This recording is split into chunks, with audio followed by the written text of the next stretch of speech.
this is going to be kind of a fun one, and so I saved it for the Deviant historian to collaborate on. And it's kind of historical. It's kind of the history of everyday people's lives, and it's also an artifact from the past, and it's kind of something that is related to what people did before the internet and memes and email, and we're going back in time to the world of fax machines and photocopiers. And what we have here is a gag letter. It's like a joke letter that somebody sent my dad, and there are multiple copies of it. This one is one that has has the name and the date taped over with other pieces of paper. And I think that my dad did that so that he could reuse this one, because like you put the pieces of paper over that, and then you would typewrite somebody else's name and the date and paste that over it and then make a copy of it. And back then, photocopiers probably weren't sensitive enough to show like the lines and the shadows and stuff. So you could like make a new copy of this letter with the new date and the new person's name on it. And it's from Playgirl. It's a letter from Playgirl Incorporated, 2219 Broadway, Chicago, Illinois, 60401. And I wonder if that's the real address, or if it was at the time. And then there's a bunch of real names on it too. Well, they're not real names. President I.P. Freely, Vice President Seymour Butts, okay, Secretary of Treasury Willie Maker, and Comptroller Betty Don't.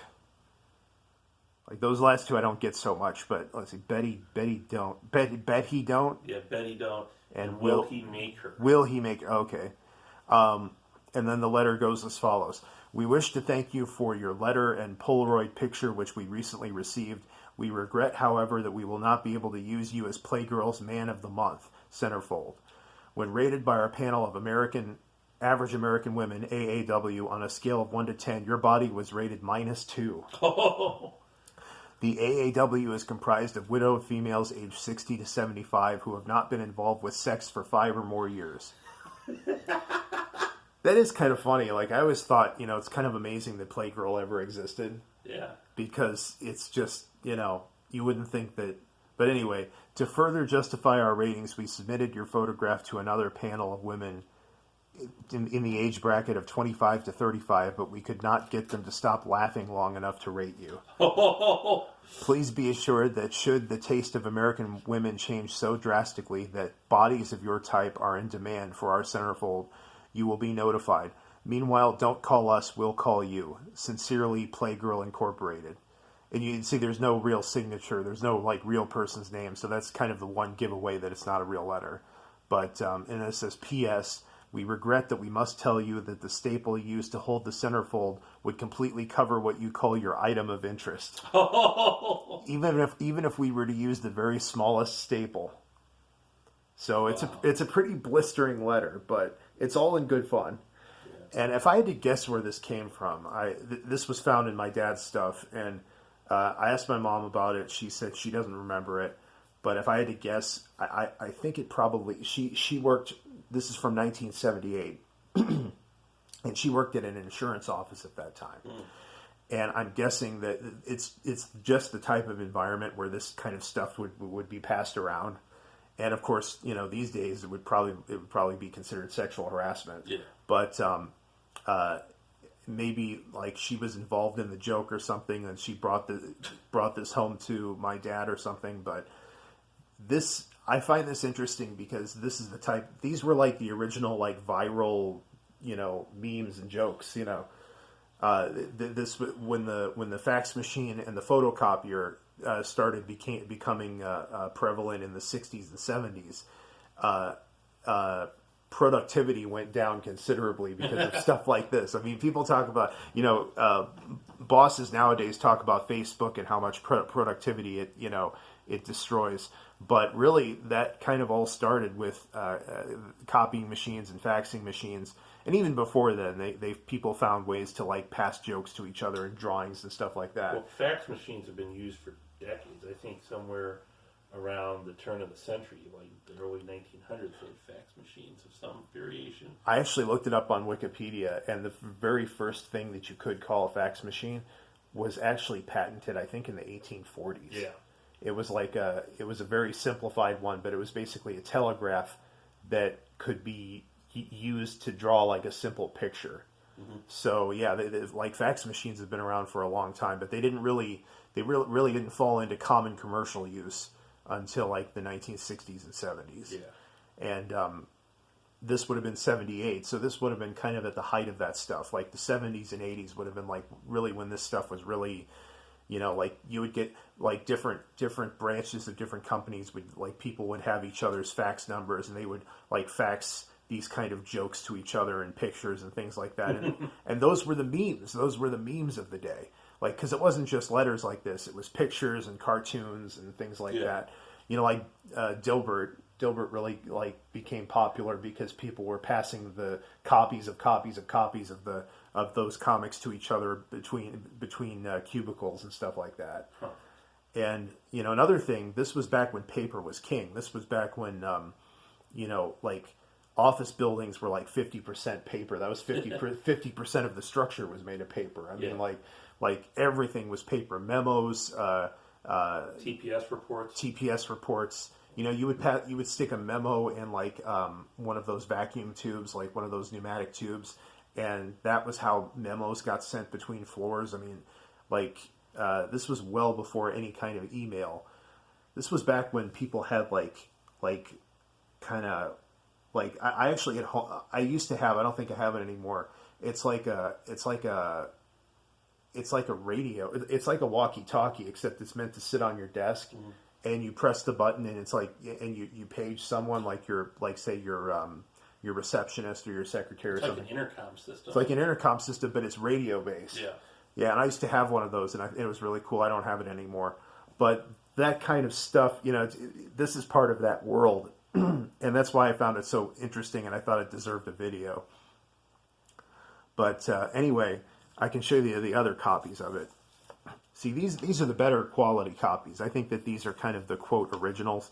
You remember? I don't know. You remember? Maybe you're a little younger than me, but do you remember in school you would get like a copy of a worksheet, and you could just tell that the original was gone a long time ago. Yeah. Like it's a copy of a copy of a copy, and you can barely make out what it says. And Yes. Yeah, I mean, that was like, I'm going through my old school papers right now because I'm burning a lot of them. Yeah. Like, just to make room, because it's like my parents saved everything that I did from elementary school, and a lot of them are those crappy worksheets, and I'm just using them to like start bonfires and stuff. But I just look at those, and it's like it's amazing, like how they would depend on copies of copies of copies. The original would just be completely gone, long gone, and it's like, and then they lose the copy somehow, so they have to make a copy of that copy. But I mean, it's interesting with that, and it's interesting.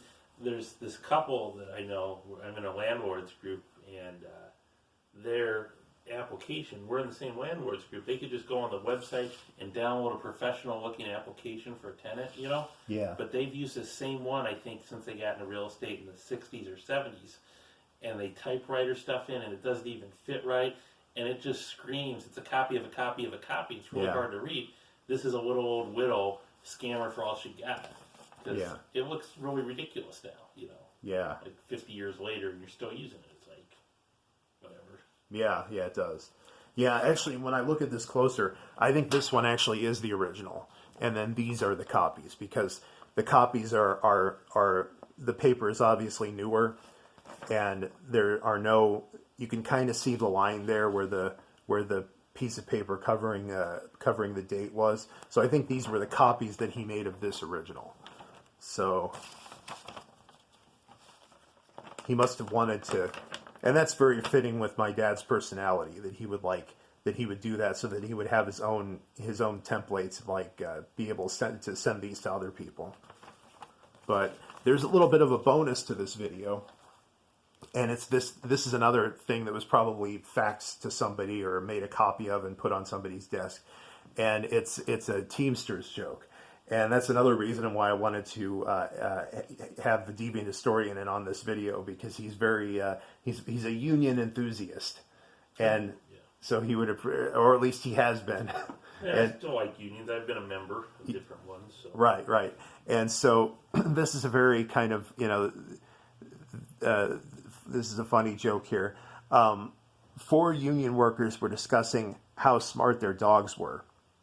The first was a United Auto worker who said his dog could do math calculations. His dog was named T-Square, and he told him to go to the blackboard and draw a square, a circle, and a triangle, which the dog did with no sweat. The United Steelworkers member said he thought his dog was better. His dog, Slide Rule, was told to fetch a dozen cookies and bring them back and divide them into 4 piles of 3, which Slide Rule did with no problem. The Oil, Chemical, and Atomic Workers member said that was good, but he felt his dog was better. His dog, named Measure, was told to go get a quart of milk and pour 7 ounces into a 10-ounce glass. The dog did this with no problem. All 3 agreed this was very good, and all the dogs were smart. They all turned to the Teamsters member and said, "What can your dog do?" The Teamsters member called his dog, who was named Coffee Break, and said, "Show the fellows what you can do." Coffee Break went over and ate the cookies, drank the milk, and screwed the other 3 dogs, claimed he injured his back, filed for workers' comp, and left for home off sick leave.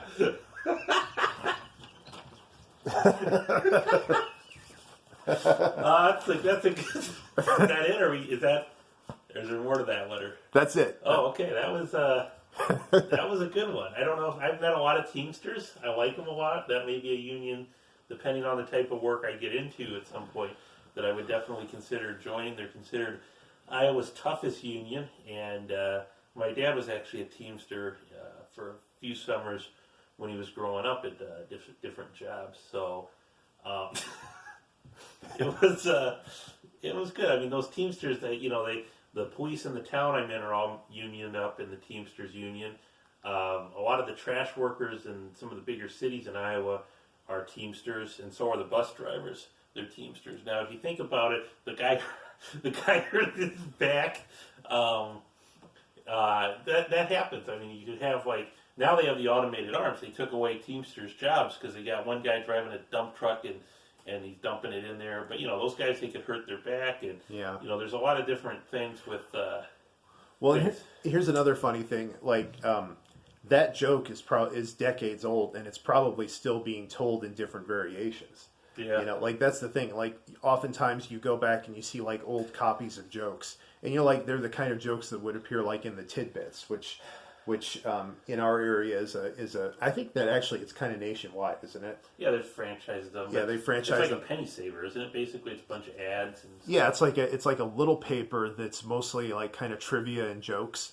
And it's like 75% ads and about 20. Increasingly it's more and more ads, but it's about it's about 25% jokes and factoids, and that's the kind of joke that, except aside from screwing the dogs because they try to keep things kind of clean, but that's the kind of joke that they would put in there. Those kind of old jokes that have been passed around for decades, and so you can almost do kind of a joke archaeology. Yeah. I bet that's a major that you can get these days. Oh, yeah, University of Iowa offers it. Yeah, joke archaeology. It's an anthropology. It's under anthropology. Yeah, joke anthropology, where you can trace the evolution of a joke over the decades and cultural significance and meaning. Yeah, because they do change a little bit. There are a lot of jokes I've been hearing all my life, and I've been hearing slight variations of the same joke throughout the years, and it's almost it's like the game Telephone, where somebody either hears it a little wrong or they make a little change to it to suit their taste or their sense of humor.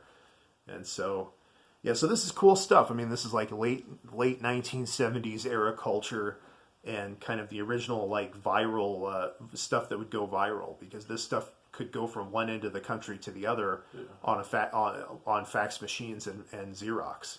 So, and going back to the union thing, there's a majority of union members are part of the AFL-CIO affiliation of, it's basically a federation of unions. Okay. The Teamsters got kicked out of it, and so have the longshoremen, and those are probably the 2 toughest unions.